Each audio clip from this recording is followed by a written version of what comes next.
Welcome to ETV prime. రాజకీయ నాయకుల్లో కొంతమందికి విలువలు విశ్వసనీయత అనేటువంటివి ఉంటాయి.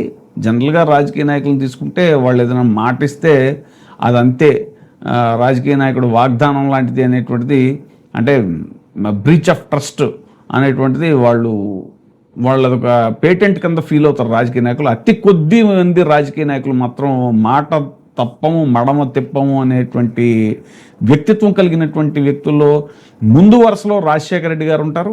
తర్వాత ఆయన వారసత్వాన్ని పుణికిపుచ్చుకున్నటువంటి జగన్మోహన్ రెడ్డి గారు కూడా అంతే.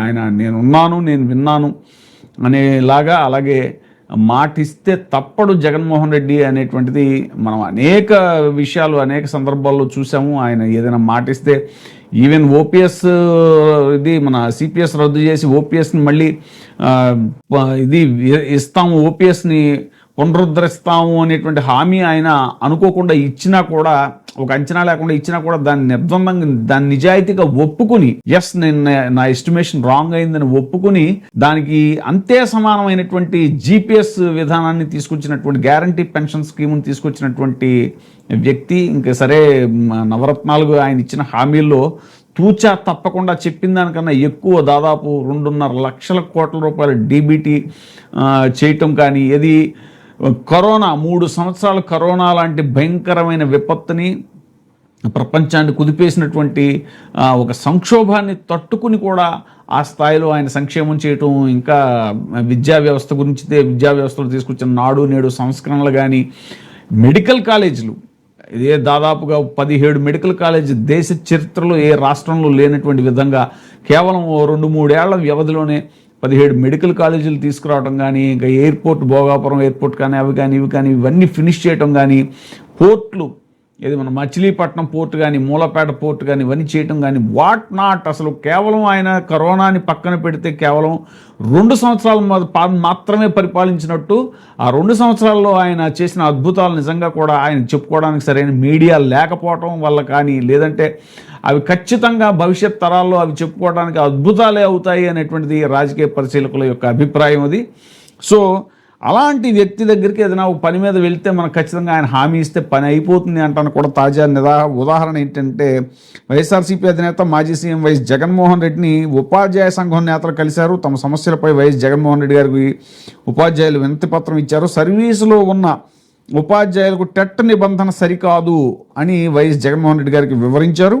బీఈడీతో ఉద్యోగం పొందిన 25 ఏళ్ల తర్వాత మళ్ళీ టెట్ రాయాలి అనడం సరైంది కాదు అని ఉపాధ్యాయులు అన్నారు.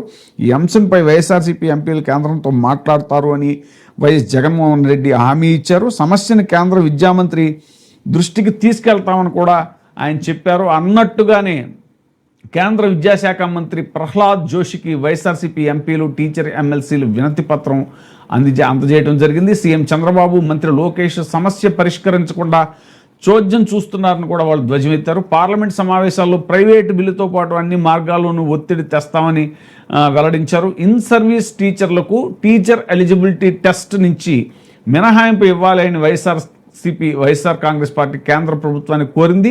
ఇప్పటికే 30 ఏళ్లుగా ఉపాధ్యాయులుగా పనిచేస్తున్న వారికి మళ్లీ టెట్ నిర్వహించడం సరికాదు అని కేంద్రం దృష్టికి తెచ్చింది. టెట్ నిబంధనల వల్ల ఆంధ్రప్రదేశ్లో సుమారు 1,00,000 మంది, దేశవ్యాప్తంగా 28 లక్షల మంది ఇన్ సర్వీస్ టీచర్లు ఇబ్బంది పడుతున్నట్టుగా తెలిసింది. వైఎస్ఆర్సీపీ లోక్సభాపక్ష నేత పెద్దిరెడ్డి మిథున్ రెడ్డి, ఎంపీలు వైఎస్ అవినాష్ రెడ్డి, గురుమూర్తి, గొల్ల బాబురావు నేతృత్వంలో వైఎస్ఆర్ కాంగ్రెస్ పార్టీ ఉపాధ్యాయ, టీచర్ ఎమ్మెల్సీలు కల్పలతారెడ్డి, అలాగే పర్వతరెడ్డి చంద్రశేఖర్ రెడ్డి, ఎంవి రామచంద్రారెడ్డి గురువారం ఢిల్లీలో కేంద్ర విద్యాశాఖ మంత్రి ప్రహ్లాద్ జోషితో సమావేశమై ఈ మేరకు వినతి పత్రం అందజేశారు. పార్టీ అధ్యక్షుడు, మాజీ ముఖ్యమంత్రి వైఎస్ జగన్మోహన్ రెడ్డి ఆదేశాల మేరకు కేంద్రం దృష్టికి సమస్యను తెచ్చినట్టుగా చెప్పారు. అనంతరం వారంతా ఆంధ్రప్రదేశ్ భవన్లో మీడియాతో మాట్లాడారు.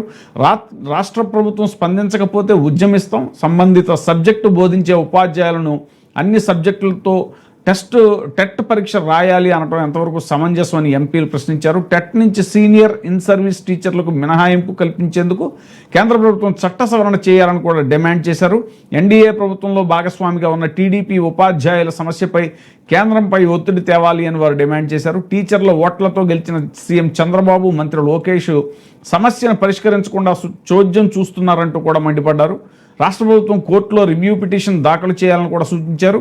రానున్న పార్లమెంట్ సమావేశాల్లో ప్రైవేట్ మెంబర్ బిల్లు ప్రవేశపెట్టడంతో పాటు అన్ని పార్లమెంటరీ మార్గాలను ఉపయోగించి ఉపాధ్యాయుల తరఫున పోరాడతామని కూడా ప్రకటించారు.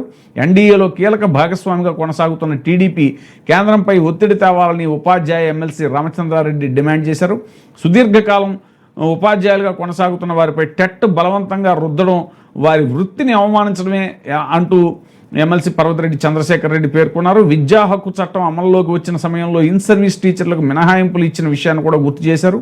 టెట్ విషయంలో ప్రభుత్వం తక్షణమే స్పందించి ఇన్ సర్వీస్ టీచర్లకు మినహాయింపు కల్పించాలని, లేని పక్షంలో రాష్ట్ర వ్యాప్త ఉద్యమానికి కూడా శ్రీకారం చుడతామని టీచర్ ఎమ్మెల్సీ కల్పలతారెడ్డి హెచ్చరించారు. ప్రభుత్వంపై ఒత్తిడి తేవాలని వినతి ఇన్ సర్వీస్ టీచర్లను టెట్ నుంచి మినహాయించేలా ప్రభుత్వంపై ఒత్తిడి తేవాలని కోరుతూ ఏపీ వైఎస్ఆర్టీఏ రాష్ట్ర అధ్యక్షుడు కేశవరపు జాలరెడ్డి, ప్రధాన కార్యదర్శి షేక్ జంషీద్, వర్కింగ్ ప్రెసిడెంట్ వెంకటనాథ్ రెడ్డి, గౌరవ అధ్యక్షుడు అశోక్ కుమార్ రెడ్డి, కడప జిల్లా అధ్యక్షుడు సింగారెడ్డి అమర్నాథ్ రెడ్డి, కడప ఎన్టీయు జిల్లా అధ్యక్షుడు ఎన్ సంగమేశ్వర్ రెడ్డి, ఢిల్లీలో ఎంపీలు గొల్ల బాబురావు, డాక్టర్ మద్దెల గురుమూర్తి టీచర్ ఎమ్మెల్సీలకు వినతి పత్రాన్ని అందజేశారు.